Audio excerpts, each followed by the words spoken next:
Welcome everyone. I hope you're having a wonderful time. Today we're going to learn something that's going to change your life. It's going to change the people's lives around you. It's going to change the lives of your family. It's just going to change. Just basic. This series we're talking about self-esteem. Self-esteem. And a lot of people don't really understand what self-esteem is. Really, it is how you view yourself. Self-esteem, it's an internal operation. It has a permanent effect on everything that you do. There are high and low self-esteem. Now, I know from the looks of all you faces in here, you'd rather have a high self-esteem, because I'll guarantee you that if you have a low self-esteem, it will affect everything and everyone that's around you. Now, let's see how that works, okay?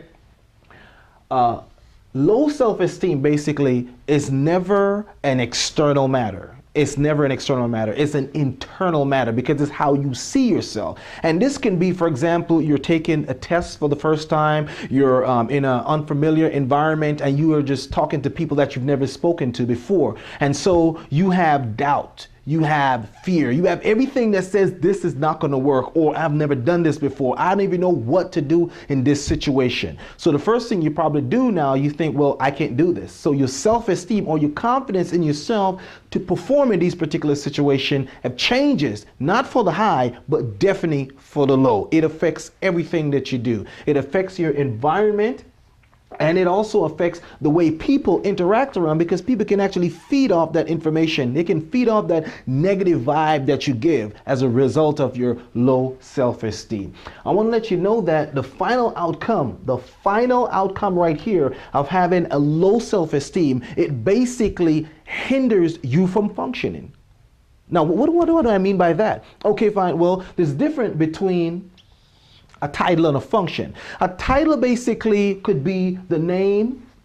My pen is going out here for a second. Well, let me switch pen. That's all right. See, could be like the name that you give to something. Okay, fine. But a function basically have the end in mind of what the particular thing was designed to do. Now, if you're not functioning, so we're going to put F right here.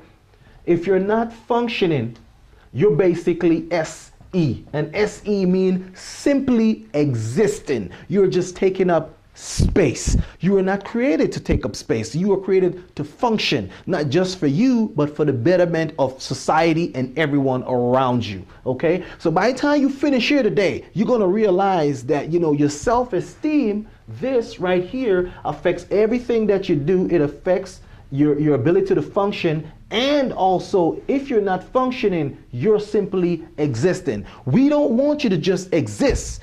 We want you to function. Think of it. If your car is not functioning, what is it doing? Just taking up space in your driveway. And what do? Clunkers, cash for clunkers, you get rid of it. We can't get rid of you. We need you, we need her, we need that man over there, and we need definitely need you, sir. So when you're functioning, basically, you're of benefit to society. And that's what we want. We don't want your lack or your low self-esteem to affect your ability to function in society. So therefore, high self-esteem is what we want. Having a high self-esteem not only determines where you go, who you meet, and how you function in society, it also affects how far you go in society. All right? So that's what our lesson is going to be on today, and I hope you have a wonderful day and be blessed.